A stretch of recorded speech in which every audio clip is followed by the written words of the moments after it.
Right. Okay. Well, I'm here with Daniel. I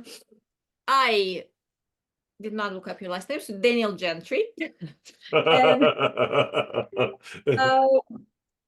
uh, yeah, Daniel, I just would love for you to just introduce, tell us a little bit about yourself, introduce yourself, and not, because typically when someone is asked to introduce themselves, it's like we tend to talk about career and all of that stuff, and of course that could be part of it, but I just would love to hear a bigger picture, like who are you, who do you know yourself to be, what matters to you, those kind of things.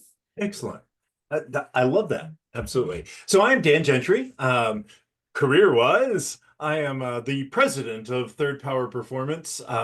So I do motivational speaking, coaching, success coaching, helping people take command of their lives and not just drift through life. But the reality is, beyond the facade of professionalism.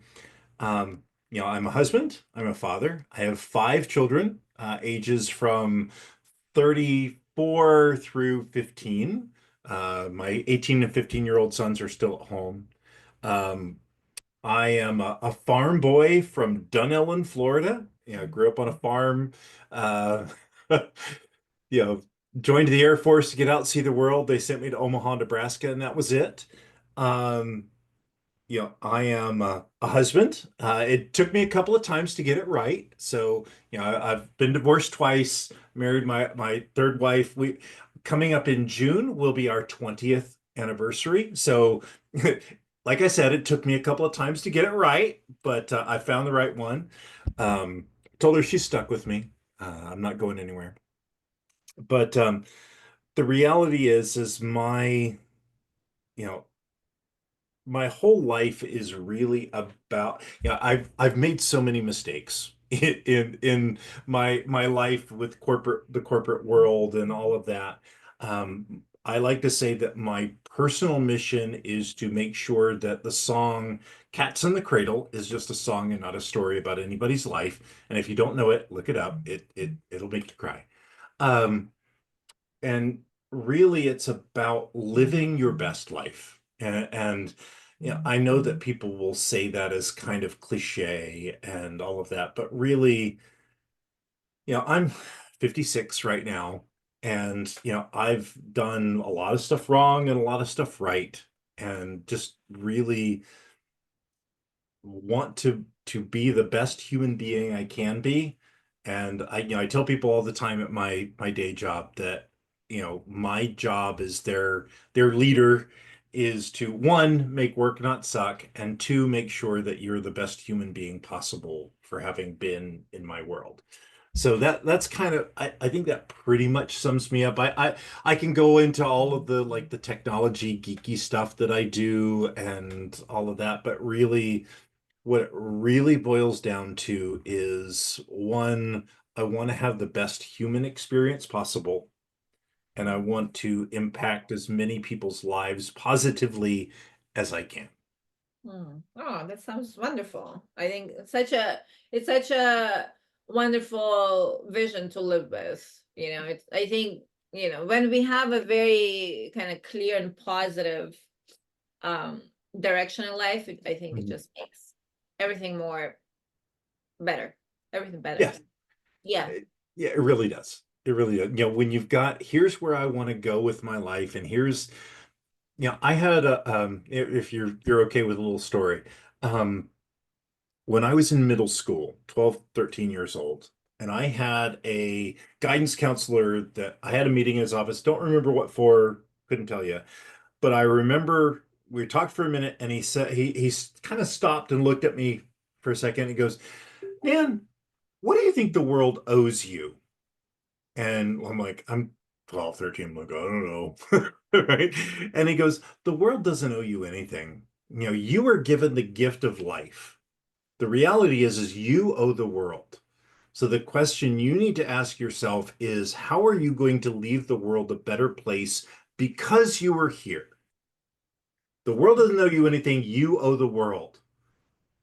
And I still to this day wish I could remember that guidance counselor's name because that kind of became a frame that I process things through is am I leaving the world a better place? And so I try to do that not only with the work I do and the coaching I do and all of that, but with my children and with my wife and all of that to how do I leave the world better because I'm here? I So love it. I love it. So today you're going to help us. You're gonna leave the world better by helping women, including me, see more into the hearts of men, because that's really what this series is called. It's called A Window into the Heart of Men. So excellent. today I'm really, really looking forward to seeing into your heart as much as you're willing to show. Um, Okay. Okay, so let's start with our first question, and it's like the biggest question. I'll start you off with the big stuff. So since this conversation is about what men love about women, and so for you specifically, what and you could talk about your wife, or you can talk about women in general, or your sis, Mhm. anyone. What stands out for you the most? Like, what do you love most about women? Oh God, that is such a, it's like, what do you like about breathing? I would say that, I mean, so many different paths to take. I love the fact that, women embody um intuition and growth and love and I hate to say softness because that in so much in our world today, softness is equal to weakness, and it is not. And so for me, my experience with women is that it's that the ability to comfort and the ability to, you know, when I need to be strong and I need to be, the provider, that those are very more rigid things. And the reality is that rigidity breaks. And you see this with whenever there's like an economic crash or I think the image that comes to mind is in the was it 20 late 1929, the stock market crash. People were jumping from building, men were jumping from buildings because their identity was tied up in I am a stockbroker or I am, it's like I am my job, Mhm. and that rigidity is fragile. And for me, women have always been so much stronger in that way, right? I may be able to be strong and open the pickle jar, but when the excuse my language, when the shit hits the fan, who knows, right? And yet women have always had that soft strength, the flexible strength that, has when you when when you treat it well, strengthens you. And so for me, the what I love about women is the that soft strength that where it's not a weakness. It's a this is this is how we hold everything together, if that makes sense. Mhm. I, Mhm. I don't know if that made any sense at all, but it was my stream of consciousness on that. So Yeah, it's part of it. So I love that. I'm so happy you're saying it because it's true. A lot of women, especially now, like in society, I find that women are very masculinized. Meaning like, a lot of women think that being more masculine is what makes them, I don't know, more successful. But what you just touched on, I think it's just such a valuable point for women to understand. It's that our strength comes from the softness and the femininity. agreed. Well, and here's the challenge. in the Western world, the corporate world, however you want to look at it, in order to be strong, it has to be that rigid strength, Mhm. right? It's the masculine strength. And it's functional, right? It does work. That's the thing. It's like, because I've met plenty of career women in my life where they're just a female male, right? They're being what is the male stereotype, the corporate male, just in women form, right? And it works, and that's fine, right? There's nothing wrong with that, but you're missing out on the nuance that women can bring to that world. And so I completely get it, because that's what, let's be honest, that's what gets promoted. That's what gets the accolades in the corporate Western world, is that rigidity and that masculine energy.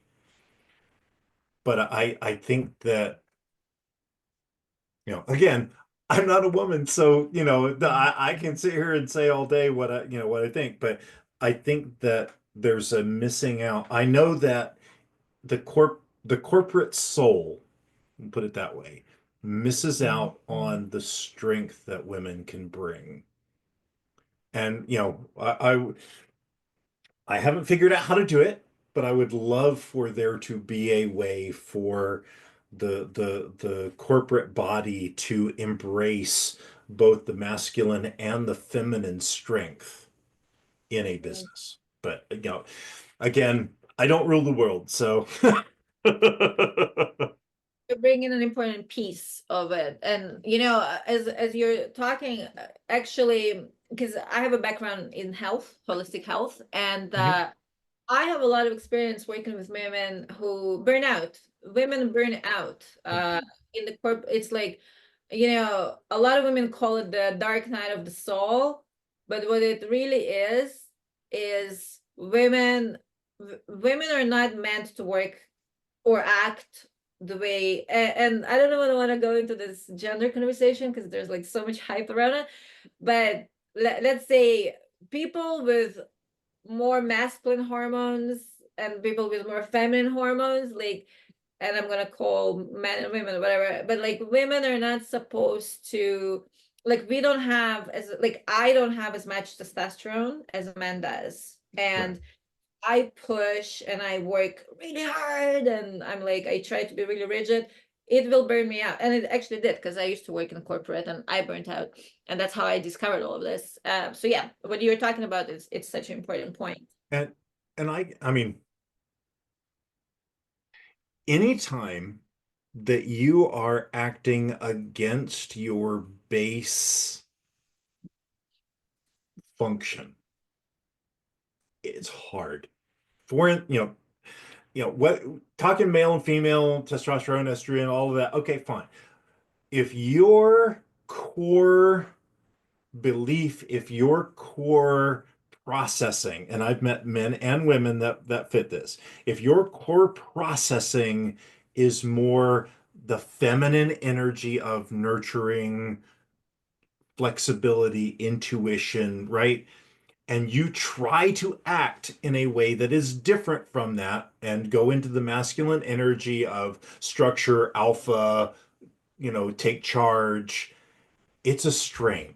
Just like, I am, and every time I tell somebody this, they laugh. I'm an introvert. I'm an extreme introvert, right? I have to have my alone time. I have to be by myself to recharge, right? And yet I do public speaking. Go figure, right?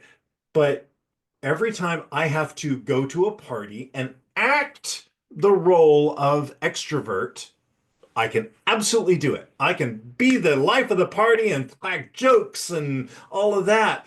And when I'm done, I am so done. I need to. Yeah. I remember the first time I ever got on stage and spoke to more than 1,000 people.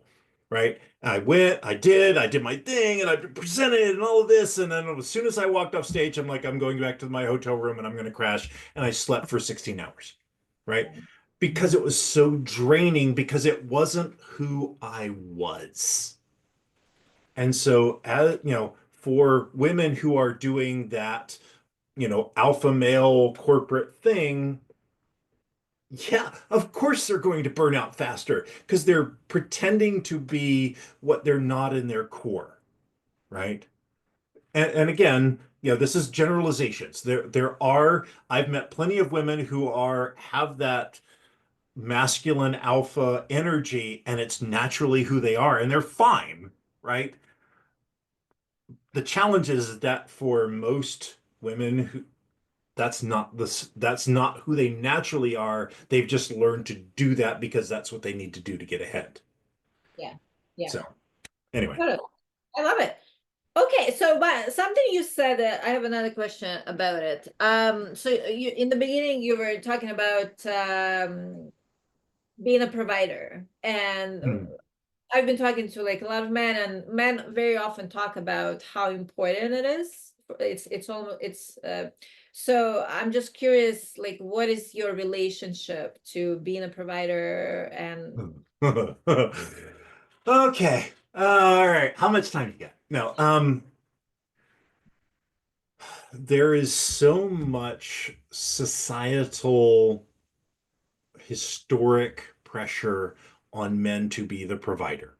You know, me go hunt, me bring back meat, right? It goes all the way back, right? Of course, then again, you got lions where the lionesses go hunt. But anyway, I digress. Um, the reality is that in the Western world, in the classic Western world, let's put it that way, in the Western world of the 50s, it was the man who provided.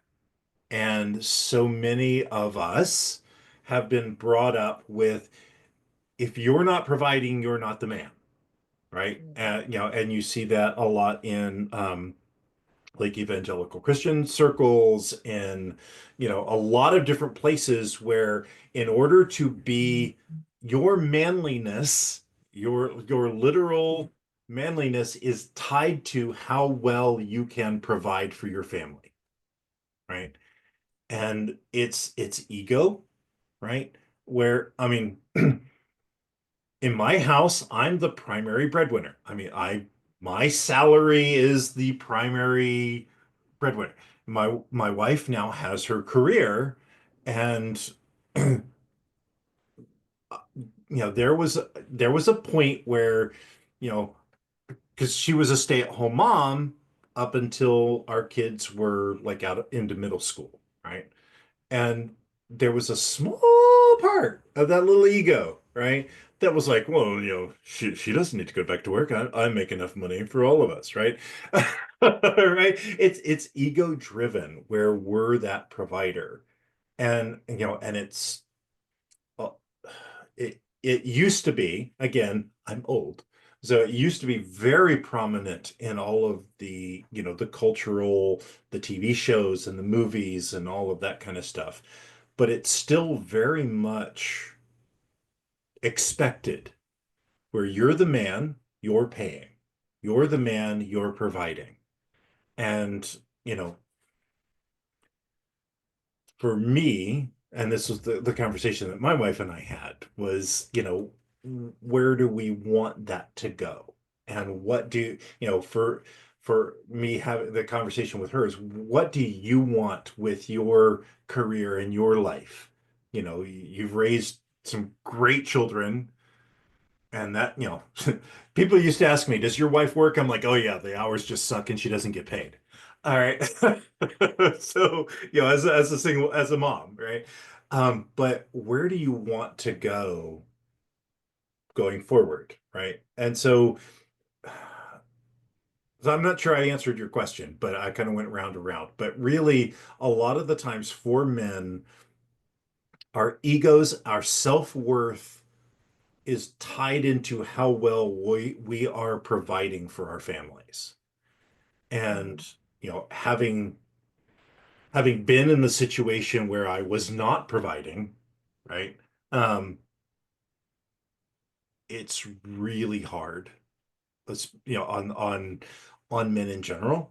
Yeah, that's why I go back to the story in the 20s where, when the stock market crashed, men were killing themselves. For so many men, and this is something I wish desperately to help. For so many men, our ego, we are our professions, right? Mm. It's not I do public speaking. I am a public speaker. It's not I do healthcare technology. I am a healthcare technologist, right? And so if you're listening to that, I would ask your significant other, if they're male, or otherwise, actually, anyway, um, who are you? Who are you really? Right? Because for the longest time, I would say I am a technology professional. That was my identity, was how I provided. And the reality is I am a husband and a father. I do technology to provide. And that difference in semantics is both narrow and as wide as an ocean. So, Mhm. yeah. Yeah. So, okay, I have a new question that pop up. So, to like go and kind of like segue from this. So, okay, so one way to provide is financially, obviously, and Okay. that's what about other ways to like what like Oh. Uh-huh. it's like how does it not necessarily how does it make you feel, but like how does it impact you being able to provide to people you love? And it could be money, it could be, it doesn't, but it could be anything really. Your time, your opinion, your experience, knowledge, wisdom, that kind of stuff. Gotcha. Again, it comes to ego. The first thing that comes to mind is if somebody wants to listen, they want to listen to my advice. They, my teenagers want to listen to what I have to say? Um, am I giving my wife what she needs as far as attention and, physicality? Um, it's an overgeneralization, but in general, men are driven by ego. And um, as sad as it is, not particularly proud of the fact, but I want for people to like me. I want for people to need me, and I want for people to take what I say and what I do as being important. And I think that for most men, if we're honest, that's the most important thing, is to know that we're valued and that we are, basically our ego's being fed. And, that's an oversimplification, but I also think it's probably the easiest to understand. Um, and I still remember, I think it was a marriage counselor a long time back, but they said that a lot of time for, you know, men that cheat, Mm. it's because their ego is being fed by someone else. And that makes them more susceptible. That there's a whole level of controversy that we can dive into around that. But I always feel like, um, what is the core thing that drives you, right? And again, we're talking broad, super broad generalizations, but in general, the way that I have experienced life is women are more in search of connection and men are more in search of ego. And you know, as much as I would like to say I'm enlightened and more elevated than that, the reality is I want somebody to tell me I'm doing a good job. I want my wife to say thank you for bringing her coffee. I want my children to say, Dad, you're the greatest. Because that's that core thing that I have for me, right? Not everybody's like that, but in the overarching generalizations, men want that feedback. They want, thank you for what you did. Thank you for providing. Thank you for being that voice of wisdom. Thank you for whatever, right? So I don't know if that answers your question or not. It absolutely does. Sorry, I just had a call come in. It's interesting you say it, but I just want to reflect back to you're not unique in that at all. Because when I talk to men, and it's kind of funny because every man, well, not every man, but most men say say that maybe it's just me, but this is what I and but pretty much, I would say, like, I think all men I talk to have the same. It's like they say the same thing. I'm not Appreciation. surprised. You I'm know, not surprised. uh, Like as I said, it is a generalization, and yet there are reasons we have generalizations, right? It's not going to be everyone. It's not going to be every man. It's not going to be every woman. But there are patterns. There just are. Um, so yeah. Well, that's very interesting to know. Okay, so let's go to the next question. So, is there like can you share a moment or a few moments or different stories about how a woman's kindness and presence impacted you? And hmm, yeah.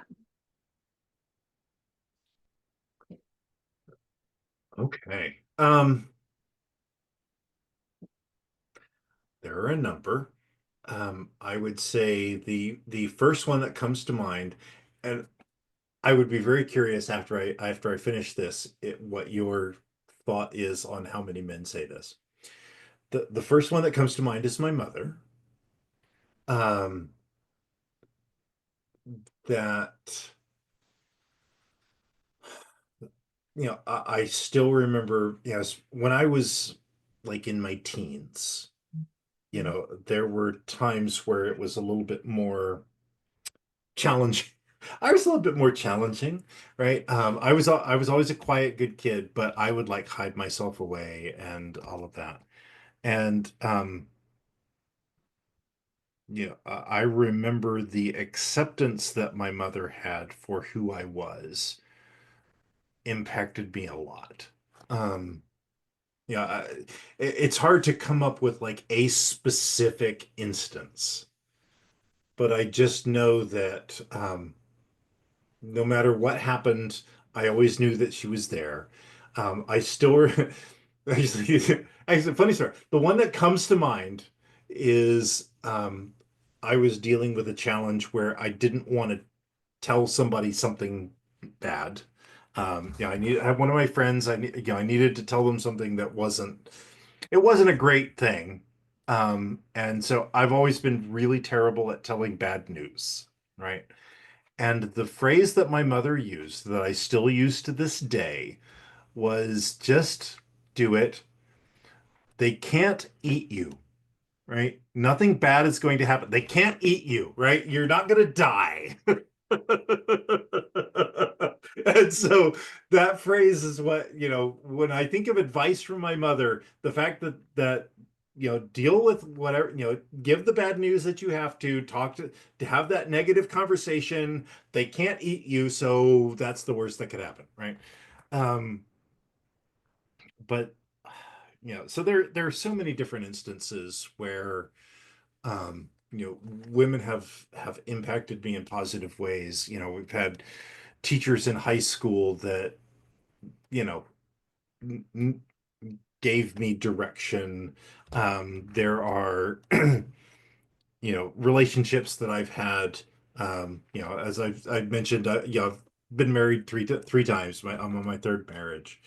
Um, there are pieces of wisdom that I carry with me from each of those. Um, Probably the funniest comes from my second wife, who I'm a bit of a Virgo, a bit of a perfectionist, and the one I will tell people frequently is she goes, "Dear, the position of perfection and omnipotence is taken, so you just have to get over yourself." Um, right? So there's bits of wisdom throughout life, but yeah, my we don't have enough time for me to talk about all of the wonderful things that my wife, my current wife, has helped me with and guided me through. We can have an entire other session just on that alone, but yeah, I have throughout my life been probably more acutely aware than most other uh, masculine figures in my life, been aware of how important women and the feminine energy are in our everyday life. So I've probably listened more than most. Um, and maybe it's just I've made more mistakes, and so so I've listened more because I did it stupid the first time. Who knows? But I don't know. I don't know if that answers your question or not. You know what? I can see the love come through everything you're saying. It's just it's like so obvious that you have so much appreciation and love for women. I love Well, that. good, because I do. Okay, so I don't know if so this okay, so this question is a little bit kind of like it's not like direct enough maybe, but so how does being in love with a woman impacts you? Oh God, it makes me do stupid shit. Um,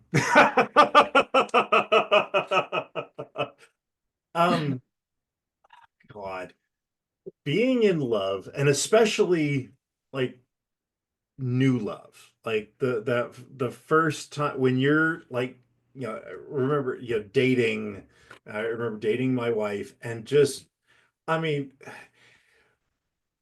it increases. Okay, we'll just say this: it increases your bravery by a factor of 100, and it decreases your intelligence by a similar factor. Um,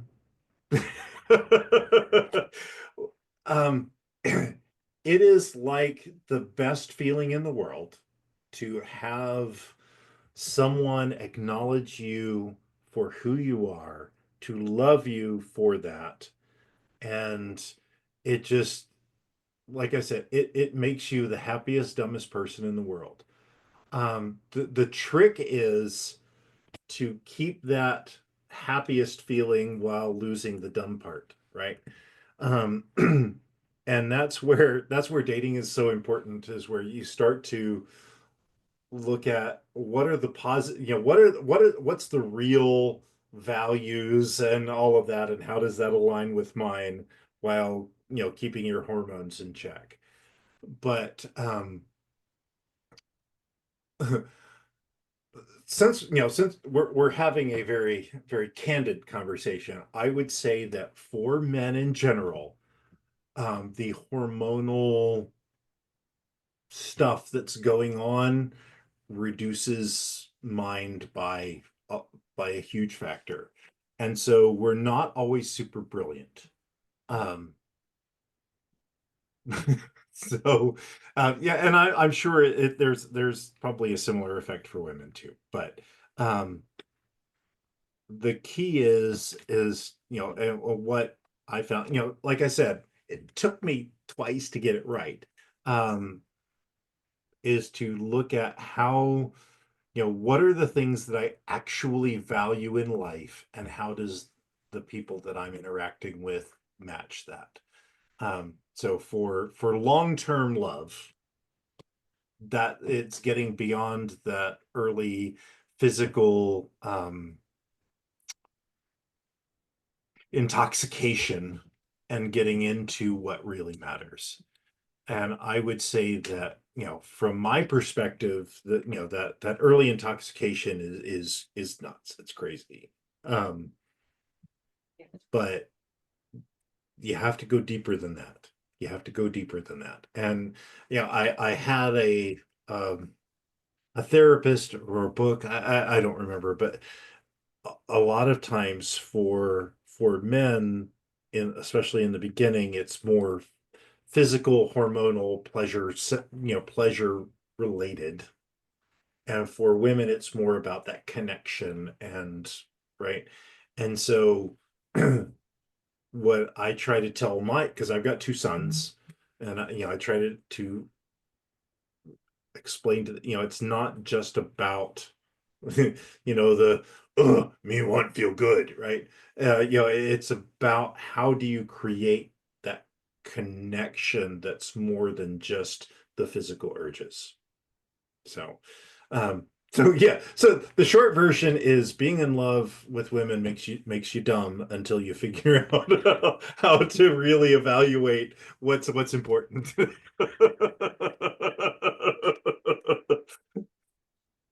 I'm sure the women are gonna. Which is probably an important thing for women to know because, realize that, when you first start dating somebody, especially when you start having physical relations, he's going to be an idiot.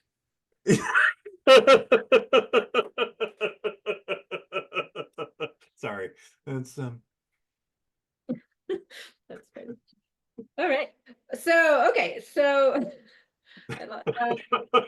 I'm sorry, I didn't mean to throw you off there, but no, I love it. As you were talking, I'm like, you know what? Because it's so true. Like yeah. I found that when in the beginning, men often say yes to like everything.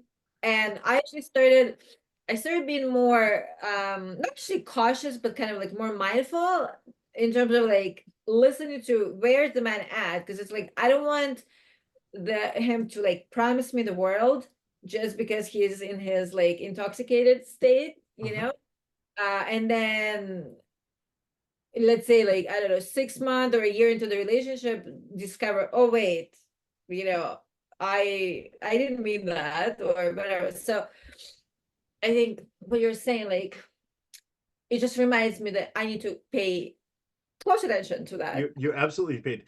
Funny story.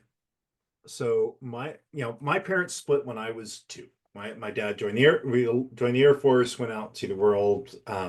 So my mom was a single mom until I was 10, and she met my stepfather. They got married. A great guy. He did good by me. However, my mother grew up in Dunellen, Florida, which, if you haven't heard of it, you're like about 99.9% of the world. Um, it's a little town in the middle of nowhere. She grew up on a farm. So it's very rural, very country, yeah. So they used to go to walk on walks in nature and all of that. My stepfather from Indiana and loves Tampa. He is a city boy through and through. And yet, while they were dating, would go on the walks through the farm, and it wasn't until they got married that she found out that he hated the country and wanted to live in the city, right? And so it ended up working out, and he actually grew to love the country. But growing, that was the thing, that he despised being outdoors, and my mother was an outdoors person, right? And so I always think about that, as men, we're going to do whatever you want us to do because, yeah, how can I put this? Robin Williams has a fantastic phrase. It's not extremely politically correct, so if you need to edit this out, that's fine. But he goes that you know, men were born with two heads, but unfortunately only enough blood to work one at a time. Um, and so, yeah, we're stupid, and we do crazy things for love. And so, yes, I would absolutely, this is where you have the more challenge. And here's the thing, is I find it to be more challenging conversations for people with the more feminine energy, is to have the difficult conversation of what do you really like? And do you really want to do that? Do you really like being outdoors, or do you really like the city? Do you really want to have kids, or do you really like being not having kids? Do you really like dogs, or do you not like dogs? Do you like cats, right? It's having the conversation of who are you really, Yeah. more than who are you to make me happy? Because I would say that, more than just like the hormonal, I want to feel good thing. It's I want to make you happy because you're making me happy. I want to make you happy. So I'm going to do whatever is necessary to make you happy, right? And, so for men, it's buying the flowers, it's going for walks in the outside when we hate the outside. I want you to be happy, right? And it's not always from a egotistical or manipulative place. It's like, I really want you to be happy. And I think this is true of actually any relationship, is we're doing whatever we can because we care about this person so much. We want to make them happy. So we're willing to sacrifice what we want so that they're happy. And that's good to a very short point. Because if I'm going to make myself unhappy to make you happy, we come back to the burnout conversation where, if you're a feminine energy trying to be masculine energy in the workplace, you're going to burn out. If you're a a city person, indoor person trying to do let's go hiking, external energy relationship, you're going to burn out, and a burnout in a relationship is a breakup. Yeah. Yeah. You know what? Okay. So, but how, like, what if, because it's happened to me so many times. It's like, it's almost like I can tell that they are not exactly into something, but they keep telling me that they are. And so, Mm. like, what would you like? How do I, not just me, but like other women too, is like, how do we get to the truth? Tell us the truth. Yeah. Um, wow. Like, because I don't want to, I don't want to, like whatever you just said, it's such an obvious scenario. It's like, if the guy's gonna do things to make me happy even though it makes mhm. him unhappy, then it's either he's gonna burn out like you said, or that there needs to be like endless appreciation, endless, like. Yeah. Um, I think the primary thing is real communication. It's here, okay. The first part of what I would say is that whatever that intuition is, because what you said to me is like, you can tell that they don't really want to do this, but they're saying they do. That's the intuition talking to you, that I don't think they really want to do this. They're saying they do, but I got that feeling.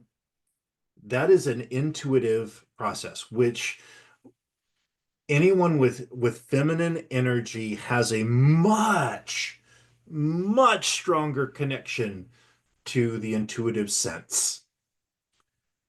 listen to that sense every time. And I mean every single time that I have had an intuitive thought, and I tend to be a little bit more intuitive than most, males. Um, every time I've been right. Whether it's the day's Wordle, like I bet it would be that one, but that's not a good choice. Or it's, this meeting feels like it's a bad idea. It's a bad idea. So the first thing I would tell you is listen to that inner voice because it is always right. And even when it's not, you're still okay choosing that path. Um, but is to have a real, one real conversation of, hey, we don't have to do this. Is there something that you would like to do instead? Um, or if it's something you really want to do, the appreciation is a good path. But it really comes down to, are you able to have a real conversation with this person Mhm. where and that probably is the more important question, is if you get the feeling that this is not, that they're doing it because you want it, not because they want to, and they're not able to have a conversation around that, that's probably a warning sign of some kind. Okay. Mm. Um, but the reality is that, and you can even frame it where, hey, this is great. I love this. Are you, is this something that you want to do, or you're doing, for me, and I'm okay with that. I just want to know, right? Having having the open lines of communication is more important than anything else. And I can tell you from my failed marriages and from my positive marriage, from my non-failed marriages, that the times where you're not willing to open up about your feelings and about what's really going on is a problem. Yeah. And if you're able to, if you're able to say, I mean, I love doing this. I'm glad to be doing it with you. It's probably not my thing, but let's go. That's cool. But being able to have that conversation is the key. Okay. I'm gonna keep this in mind going forward because I really need to get to the bottom of it. What do they really want? Um, Well, okay, so two more. here's the thing though. Do you really know what you want? And for me personally, I have an idea of what I want, but then I go try something and then it's like, hey, this is really cool. So Hmm, don't don't limit yourself and don't limit them just because it's what you expect it to be. Um, mm, be open, be flexible, be open to different experiences. And, yeah. So anyway, I just wanted to put that there. yeah, no, that's very helpful. It's true. It's true. Yeah, because it's like, what if they like it? What if they never did it and they don't know Mhm. if they like it? Yeah. Okay. Okay. So two more questions, and those questions I'm asking them specifically because it's very. I mean, women just find those questions very important. The answers. So Okay. number one. So as you probably as you probably know, a lot of women are very self-conscious about their weight, their body shape, their, I don't know, whatever, their hair, their wrinkles, their whatever. So like, what would you say to women about that? Like if, if let's say one of your women friends talk to you about this. Um, yeah. God, fortunately, men have absolutely zero social pressure on how our bodies should look. Not just kidding. although, you know, I have said many times that God, what was the phrase? So in the in Hollywood, right? In the societal things for men, there are you can be the boy, right? The good looking, and I don't even know who the latest young stud is, right? Whoever's the young, time man of the year. And then there's the man where I always the one that always comes to mind is Sean Connery, but he's like old now. But it was like for men, there are two different, there's the boy and there's the man, right? Those are two that are acceptable. You can look like this, right, and still be considered attractive, right? For women, it's generally there's the girl. Done, right? And so you'll see people that are trying to look like they're 12. Actually, interesting little side note. My daughter was going into modeling when she was like 12, 13, right?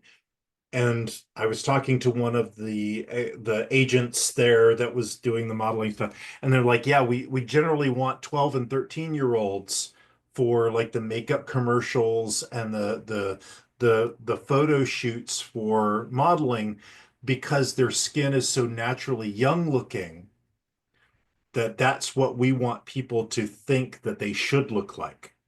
Right?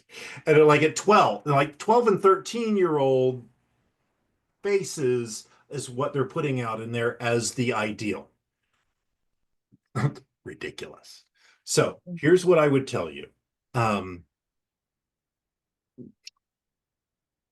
Perfection is not real. Nobody, nobody wants a Barbie. You can go on whatever, adult website and, it's the blonde with the huge lips and, big, the reality is that every woman is beautiful. And I I literally tell my wife every day that she is gorgeous. And she every time I say that, she goes, "You just love me." I'm like, "Yes, I love you and you're gorgeous." Right? Um, my wife is beautiful, right? Don't get me wrong. But the reality is that, she's had two kids. She's not, going to be on the cover of a magazine going, "This is the ideal, what the society's ideal beauty is." It doesn't matter. It doesn't matter. I I love her more than anything in this world, and not right.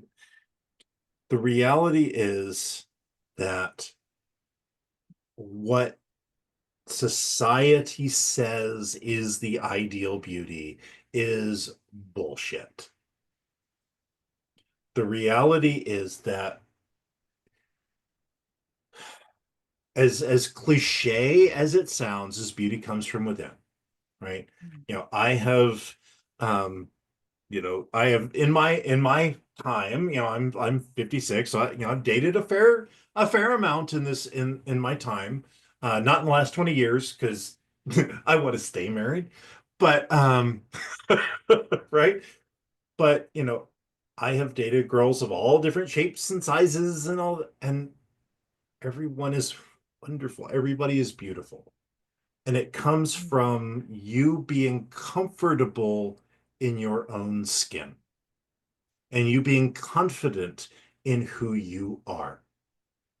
Um, I there was somebody I talked to they were a fashion consultant, and they said that most people, if they would buy the proper size clothing for themselves, would actually be far more attractive than if they tried to buy the smallest size that they thought they fit in. Right? And it's because, well, if I buy a size 3, I must be more attractive than if I buy a size 5. But the reality is the size 5 actually looks better for your true who you are. And I love that concept. And I teach it to my son. my 15-year-old is essentially me, right? He's 6'1", 310 pounds, right? He's big boy, right? And it's like if you get the clothing that fits your body, you will look far better than if you're trying to get something that's, well, I'm really only an XL, not 2XL, right? And it that concept also fits in with here. If you will get in your mind that the body that you have is the right one for you, then that makes all the difference in the world. And it makes you more attractive, right? You know, it just does. You know, that's not to say that, obviously, I work out, I'm trying to get myself in better shape, right? I want to be more physically fit, but it's not so that, so that I look like Superman or Aquaman or what Jason Momoa, right? I tell my wife all the time, yeah, I'm going to look like Jason Momoa, right? No, right? It's not realistic. And the reality is most people listening to this are not going to be Angelina Jolie or Gal Gadot or whoever the latest hot person is, right? But you can be you. And that person is gorgeous. And it's not just because I love you, it's because you're really gorgeous. I love that. Thank you for saying all of that. It's like this is honestly because oh my gosh, this is like women's, I think, biggest concern typically. It's like the size, the hips, the size of the hips, the size of the belly. Well, here's the secret. Same for men. Every man I know, if they were honest, I'm like, I got double chins. No woman's gonna want to date me. I've got double chins. I I don't drive a nice enough car. I don't have, I don't fill in the blank. Every human being that I have ever come across, every human being, no matter your gender, your whatever, we see our flaws. We see what's wrong with us. And the reality is that the person that loves you is going to see everything right with you. Because you have so many things that are wonderful. You have so many things that are amazing that are, I don't know. I don't know you personally, and I don't know who's listening to this personally, but I can guarantee you there are things that you bring to this world that no one else in the entire universe can do. And that there are people out there that would be amazed at that. Right? And that is our purpose in this life is to bring the things that we have, the good, the gifts that God has given us, and bring that into the world and bring that into someone else's life. And to bring that to our children's lives, to bring, to leave that legacy beyond us. That's why we're here. And it hurts my soul so much to see so many people that, you know, and in my own past, right, where we don't bring forward what we're really here to do because we're worried about either what other people think or because we don't think it's good enough or we don't, right? If there's anything that I can say to anyone listening to this is that you are amazing, that you have gifts that the world needs to see. You have things that other people will be in awe that you share with them. And don't hide it. Don't let your song go unsung in this world. Anyway, sorry, I got deep there for a moment, but You know what I got from what you said just now? It's oh my gosh, what was it? It's that the person who loves you will see all the right things about you. And I think that's such an Mhm. important point. It's like if we are going to be married or in a relationship, or if we're already going to invest our energy into like a lifelong relationship, of course we should choose to be with someone who actually sees the right, like if we are with someone who sees wrong things about us, I mean, not to say that there doesn't need to be like any growth or anything, but it's like be with someone who sees all the right things in you, you know, and I like Um, that. and the other thing that I would say is that learn to be independent. Um, I think the, it was a marriage counselor that I was seeing, and they said that the reality is that you must first become independent because so many times people come together and they're dependent on each other. And the reality is you need to become independent and love yourself for who you are. And only then can you become interdependent with someone else, where you're not tied together, where I can't live without you, right? That's dependence and generally unhealthy, right? The reality is that we have to be interdependent. I can survive on my own, but I choose to be with you versus I need you, right? It's so if there's anything I can say is be your own person. Be happy with who you are, and then find someone that complements you and helps you be more than you are. But don't, I spent way too much of my life needing somebody to complete me. That's a bad road. It's a bad Yeah, road. yeah, So. yeah. I think a lot of people, yeah. A lot. Well, me too. I had lots of relationships. Yeah, we've got lots of horror stories we can share another time. Talk about it forever. Okay, so actually, okay, so I actually have two more questions, but we kind of, I know you probably need, like, how are you on I'm time? okay for time. Okay, so I know we've run over quite a bit, but I'm okay. yeah, I love this conversation, so we're good. yeah, me too. I love it too. So okay, two more questions. So I'll tell you the last one first, so you can like think about it. So the last one is if you could tell like women anything, like what would be like the most important thing you would want women to know? So that's the Okay. last one. Leave that. Now, this question might be a little bit surprising, but oh my God, so many women ask this. So how can a woman tell a man about what she needs? Like, how can she ask a man for what she needs in a way that will be effective? Okay. That's a very open-ended question. There are a lot of different variations on that.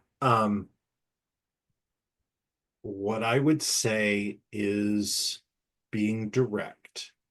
Mhm. Um, again, we come down to the masculine, very rigid energy. The feminine is more fluid and flexible energy. Um,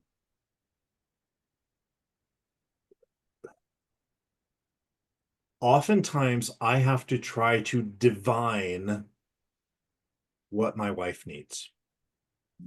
I have to try to figure out, based on what they're saying, what do they really, do they really want to go to that restaurant, or are they just saying, whatever you choose, or right? There's again, overgeneralizations, but generally women will not tell you, I want to go here. I want to do this. I want to make love tonight. I want to go to this restaurant. I want to, that doesn't have there in general, there is a more nuanced where it's like, this, whatever. Yeah, that would be all right. Maybe we go there or somewhere else or right. Again, it's an overgeneralization, but generally women aren't direct with I want this, right? And so men are left trying to divine what a woman wants. The reality is, I would absolutely love to be told, I want Indian tonight. Can we go there? Right? Or, whatever. So I would say that being more direct and saying, hey, I would really like to, and again, depends on the need. A lot, sometimes it can be a little bit more, challenging where, it's like, hey, I'd really love for us to be intimate tonight. Can be a little bit more emotionally charged. But the reality is that it's either, taking charge yourself, which most men will never tell you they want, but almost all of them will appreciate. Okay. Or being direct in saying, hey, this is, I would really like for us to do X, right? And so that being straightforward is really help. Most of the time we have no clue what you want. And we're trying to figure it out. So giving us a clue would be a help. Right? Because we want you to be happy. Because if you're happy, we're happy, right? They say happy wife, happy life, right? I generally prefer happy spouse, happy house because it's both people. But the reality is that there's nothing in the world that I want more than my wife to be happy and to be, excited about what we're doing. Just most of the time, I have no idea what she wants, right? So please tell us. Please. Oh my. Okay, so for the women who are listening to this, there's a reason why I ask this. It's just to emphasize yet again that hinting does not No, work because that's what we do. Hint. Do not men hint. are Be stupid. direct. I mean, okay, not stupid, but we don't do hints. I mean, there are a few people that get it, right? And I've gotten better because third marriage, just saying. All right. But the reality is like, I can't remember. I think it was a Jeff Foxworthy thing, and he was talking about how, his wife said that, I wanted to make love to you last night, but you fell asleep. And he's like, I would have loved it. It's like, well, I touched your shoulder. He's like, touch lower, right? So it's like, I don't do hints, right? So it's the same kind of thing. Yeah. In general, most men are clueless and we're dying for a hint. Please tell us what you want. Please. All right. Thank you. Okay. So then the last question, as I was saying, so if there's one thing, like what do you think is the most important thing you can leave women with? The absolute most important thing, and I alluded to it earlier, love yourself. Be yourself. Be happy with who you are. Be independent so that we can become independent, interdependent together. There is nothing more attractive than a woman who has her shit together and doesn't need us, but chooses to be with us. Mm. If you need me, whatever. I got power. Yeah. You want some money? All right, fine. I'll treat you however I want because I got the power. If you want that, great. I mean, if you want to be if you want that attitude to be, yeah, you're my bling. Got this little arm candy on. It's I might keep her, I might not. If you want that, that's great. You can be independent on somebody. My guess is that most people listening to this don't want to be that. And they don't want somebody who's going to treat them like shit. If you want a true connection, if you want a true relationship, love yourself. There's nothing in this world that is more attractive than self-confidence. There's nothing that's more attractive to men than a woman who, I'll take you, I'll leave you, whatever. That's fine. Right? Now you can hear guys talk about, they want the girl that's going to fawn all over them. We don't. Right? Okay. 19-year-olds probably want that, right? Okay. Guys that are after one thing want that. Any man that's worth having that wants anything more than a one night stand or a great week or great month, whatever,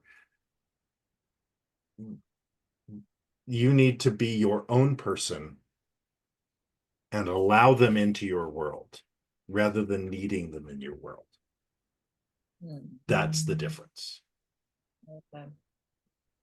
Awesome. And that would be the most important thing that I would say. Love yourself, because the reality is you're awesome. The reality is that you have something that nobody else in this world has. And no matter what you think you look like, no matter what you think your flaws are, no matter what, I mean, because I could spend all day talking about all the stuff that's wrong with me and how I'm unlovable and how I'm horrible and blah, blah, and selfish and blah, blah, blah. The reality is I'm all right. I'm good. And I want to be good for my wife. My wife is amazing. I also know that, if I did something wrong, if I cheated or if I went out and, found some, 20 something, waitress, right? She'd be just fine without me. It would suck, it would hurt, and it would all of that. But the reality is she'd be just fine and would do probably better, if I'm being honest. And I love that. I love that about her, that she doesn't need me. She doesn't need my money. She doesn't need the house that my money bought. She's her own person. And that's phenomenal. So be that person, because well, here's the thing. You are that person. Believe you are. All right, I'll stop now because I'll keep going. Thank you so much.